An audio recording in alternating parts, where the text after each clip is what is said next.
Entonces vamos a empezar hablando de los experimentos de Stern Gerlach. Los dos son, bueno, físicos alemanes. En más o menos 1920, más o menos, condujeron una serie de experimentos que llevaron al descubrimiento del spin del electrón.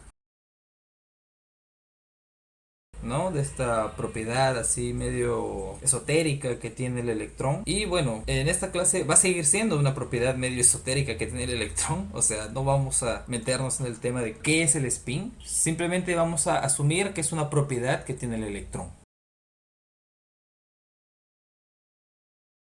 En la física clásica, ¿no? Hay este concepto que es el momento angular, ¿no?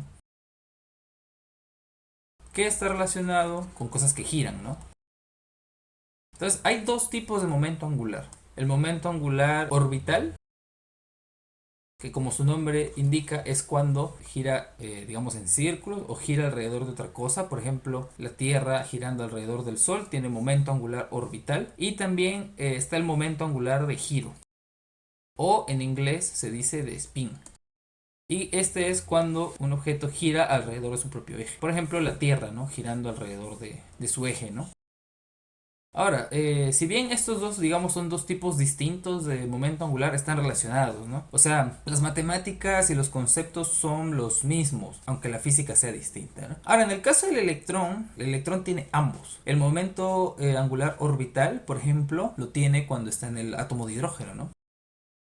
Y el spin es una propiedad intrínseca. ¿Y qué me refiero con intrínseca? Que es un valor que no cambia, ¿no? Y es propio del electrón. Si por ejemplo tienes una pelota de básquet, ¿no? Cuando lo hacen girar en el dedito, ¿no? O sea, tú lo puedes hacer girar más rápido o más lento, ¿no? O sea, tú puedes cambiar la velocidad a la que quieres que gire la pelota, ¿no? Pero en el caso del spin del electrón, no. Es fijo, ¿no? Es una propiedad intrínseca. Es como su masa, ¿no? Tú no puedes cambiar la masa del electrón. Eso no quita que sea extraño que tenga spin. ¿Por qué? Porque cuando uno imagina el electrón, lo imagina como un punto, ¿no? Y un punto no tiene partes, ¿no? ¿Por qué es que, por ejemplo, una pelota puede girar sobre su eje, ¿no? Porque la pelota es un objeto que tiene una cierta extensión, tiene un radio y tú tienes que estas partes están girando alrededor de este eje. Pero un electrón no, un electrón es una cosa sin partes, ¿no? Obviamente yo lo dibujo acá y tiene una cierta dimensión porque el punto es un concepto ideal, ¿no? El hecho de que un punto tenga spin ya de por sí es sumamente contradictorio, ¿no? Y eso no es lo único sorprendente, digamos, del spin del electrón, ¿no? Técnicamente lo que mide el experimento de Stern-Gerlach es una propiedad que se llama el momento magnético.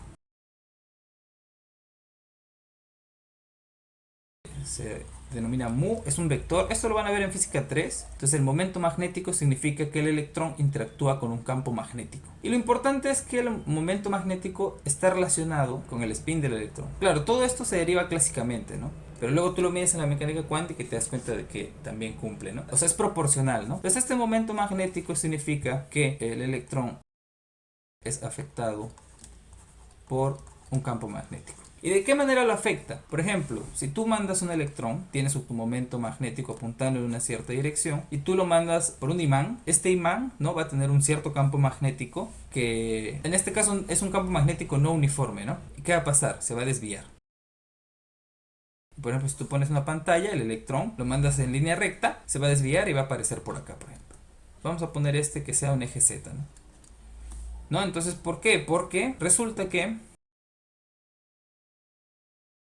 el momento magnético del electrón cuando interactúa con un campo magnético no uniforme se genera una fuerza y esa fuerza hace que se desvíe, ¿no? Ahora lo que nos interesa en esa fuerza no es tanto el momento magnético entero, sino nos interesa su componente Z, que como ya les dije es proporcional a la componente Z del spin del electrón. Entonces técnicamente el experimento de Stern-Gerlach lo que está haciendo es medir el spin del electrón usando campos magnéticos. Clásicamente tú mandas un montón de electrones al azar, entonces tú puedes tener por ejemplo uno que su momento magnético sea así, luego otro que sea así, luego otro que sea de repente más para arriba, otro que sea más inclinado. Entonces puedes tener un conjunto de momentos magnéticos, ¿no? Entonces, como el electrón en sí puede tener cualquier valor de momento magnético, lo que tú esperarías es que cuando mandas este conjunto, tú lo pasas por el aparato, ¿no? Como algunos tienen más para arriba, algunos tienen más para abajo. Entonces, por ejemplo, el que tiene más para arriba va a sentir más fuerza, ¿no? porque su componente se alinea más con el campo magnético, ¿no? El campo magnético va así. Es un campo magnético no uniforme, ¿no?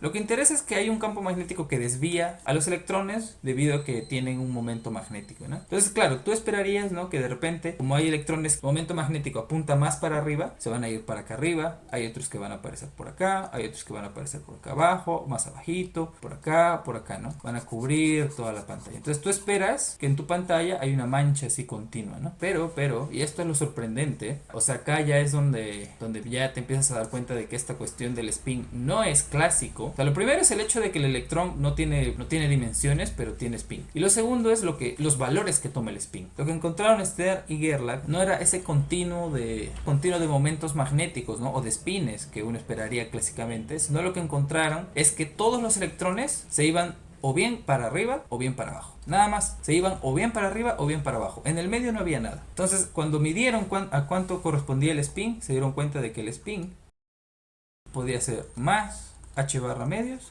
o menos h barra medios. Nada más. Entonces se dieron cuenta de que el spin del electrón solo puede tomar dos valores. Nada más. Entonces esto se dice que el spin está cuantizado. ¿Y qué significa que esté cuantizado? Significa que es discreto. Ustedes siempre que escuchen la palabra cuantizado significa discreto. Ahora, discreto puede ser finito, como en este caso, que solo toma dos valores, o puede ser infinito. O puede ser infinito como en el oscilador armónico.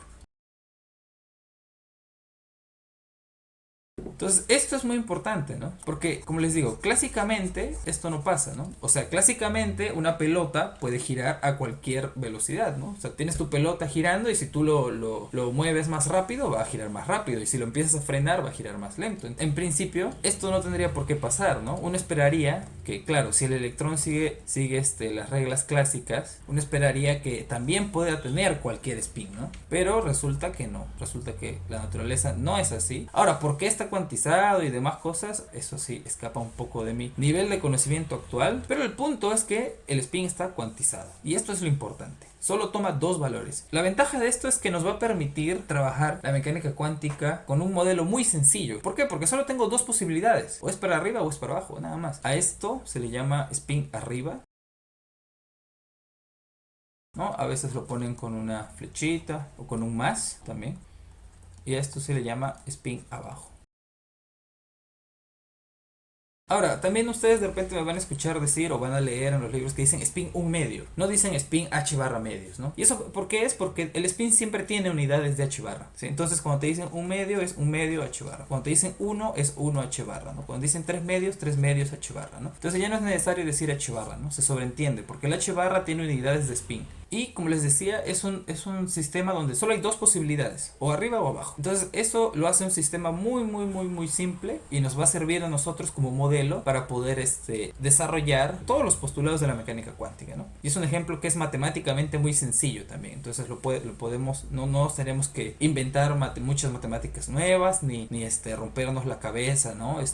Derivando un montón de cosas, ¿no? Un dibujo esquemático de lo que es el experimento en Gerlach. Tienes un horno de donde salen los electrones, ¿no? Que como les decía pueden salir en cualquier dirección. Este es un colimador para que los electrones vayan directito. Y claro, los electrones cada uno tiene su momento angular distinto. Este es un imán que tiene un campo magnético no uniforme. Y eso significa que va a haber una fuerza sobre los electrones, ¿no? Eso de nuevo lo van a ver en física 3. Entonces los electrones van a ser deflectados, ¿no? Claro, y como les decía, uno esperaría clásicamente que se llene toda la pantalla, ¿no? Pero resulta que no. O bien van para arriba o bien van para abajo. Y eso se puede ver en una foto histórica. Esta es, digamos, la lámina, ¿no? De Stern Gerlach, de su experimento, lo que ellos hicieron. Entonces acá podemos ver la línea sin campo magnético. Esta es la dirección X, pónganse, ¿no? O sea, esta es la dirección perpendicular. Claro, y en el eje X, como no tienes campo magnético, ahí sí pueden ir en cualquier lado, ¿no? Porque salen disparados con distintas velocidades, ¿no? Y acá es cuando ponen el campo magnético. El campo magnético está en esta dirección, el campo magnético está acá y ustedes pueden ver que se separa en dos, ¿no? Sobre todo lo que importa es al medio, ¿no? Porque por acá como que cambia la intensidad del campo magnético, porque es un campo magnético no uniforme, entonces va cambiando. Entonces acá la deflexión es menor, ¿no? Pero igual, o sea, ustedes pueden ver que no se llena todo. todo, sino que hay este hueco y solo están las dos líneas, ¿no? Una para arriba y una para abajo. Entonces la de arriba es más h barra y la de abajo es menos h barra. Entonces esta es, digamos, la prueba experimental, ¿no? Entonces esto no se predice clásicamente, se descubrió experimentalmente, ¿no? Experimentalmente se dieron cuenta, oye, no, el electrón tiene un spin, es un momento angular intrínseco, ¿no? Y cuando estudiemos momento angular, ahí vamos a desarrollar todo el formalismo para estudiar el spin, y solo puede tener dos valores. Y eso es un resultado experimental. En este nivel lo asumimos como un postulado experimental. O sea, igual que la masa del electrón, ¿no? El electrón tiene cierta masa. ¿Por qué? A este nivel no nos interesa. Simplemente lo vamos a asumir que es así. Entonces el electrón tiene spin y es así, ¿no? O sea, no digo que con eso no se pregunten, sino que a este nivel no lo vamos a hacer. Porque si no, luego nos perdemos y terminamos en otro lado, ¿no?